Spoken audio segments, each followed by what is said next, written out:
Mr. Obla, I believe that as a public officer right now, you're doing your best, in your position. And I'm sure that when you appointed us, a lot of, people were happy around you. Yeah. Your family members were happy. Now, if you were to be sacked and not informed in writing, but you heard over the radio, how would you feel? Why not? If I am appointed, the person who appoints me has the power to fire me anytime, any day. There is no taking away that prerogative from whoever has hired you. I'm simply saying that if you are fired over the radio... Why not? I have been. I was fired over the radio and I didn't take offense.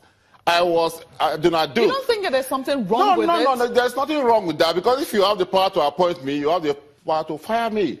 Do appointed me a secretary of Financial Impropriety Verification Standing Committee in my state, way back in 1999. And one day I just woke up, I heard that I've been removed. And I said, fine, let me go back to my law practice. So if you appoint me, and you have the power to fire me. How did you feel? Good, because I wanted to go back to my law practice.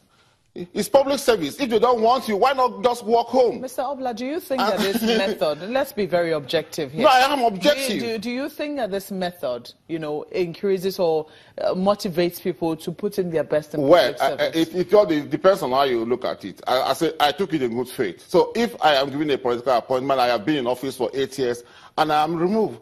Why must I trigger a controversy? I should simply go home. And, a controversy will be triggered when you look at the amount of money that, Pencom is supposed to be washing over. There have been issues. There have been controversies. So she should repeat. You say that she should remain there in perpetuity. Just a moment. You said that there are allegations against her. There are also allegations that government officials have been very interested in Pencom funds and trying to get their hands on it. And it seems that government officials? Just a moment, that she stood her ground, and that's one of the reasons why people are seeking to get rid of her. In Nigeria, if you remove somebody from office or if you appoint, some people will always want to trigger a controversy. They will say you are removed because you are Ibibio, you are removed because you are Shekiri, or Kanuri, or Nupe, or Birom. Or you are because you are a Muslim, because you are an Hindu, because you are a Shinto, and you are a Jew.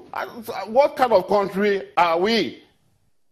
Why we are too sentimental and emotional over these things? Why must you say that I was removed because some government officials wanted to dip hands into pension funds, and I refused? Why didn't you report that to the EFCC or ICPC? That question is very apt as to what sort of country are we that we appoint people over the radio and fire them over the radio as well? What sort of country does that? Recently, Trump fired an assistant attorney general on radio, on TV, because they disagree on the immigration regulation made by Trump. Just a moment, would you say that the example of President Trump is one to follow? That is the bastion of constitutional democracy. If you look at our constitution is modeled after American constitution, a presidential constitution. I don't know that, when I asked you that question, I know that you've already twisted it another way, but oftentimes when people are citing the examples, but these are advanced democracies. Definitely, it's not advanced democracies. They are good examples. We have to learn from them.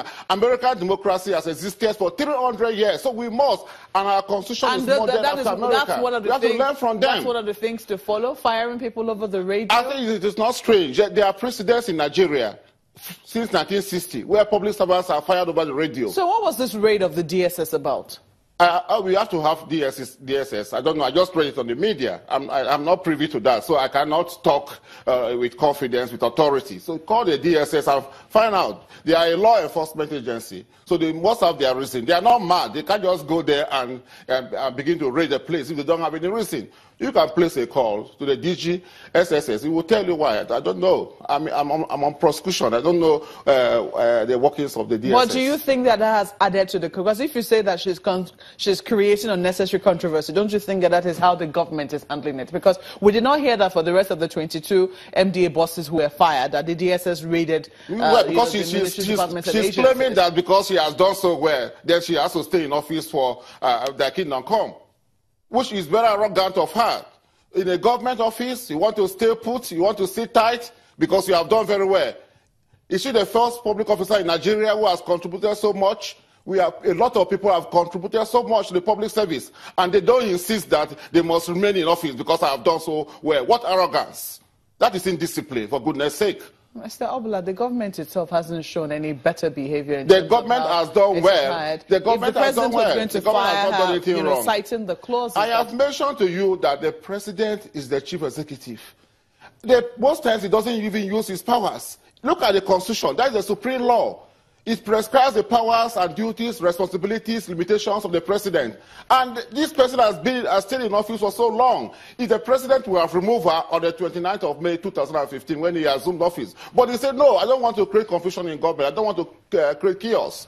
I don't want to fire people because they don't belong to my political party. And you know that the president has been under a rash of criticisms from members of his party, that he has not removed these people from office, and that these people are sabotaging government. They are undermining government. A lot of them are undermining government because they were appointees of the last regime, and they have been in office almost 2 years of this government, and they still want to continue because, oh, they have done very well. What arrogance. Well, that's a fine place to leave it. We've been speaking with Mr. Obono-Obla, who is Special Assistant to the President on Prosecution. Thank you for coming on Sunrise Daily. Thank you. Nice to be with you. The program continues shortly as I hand you now over to Chamberlain in Lagos.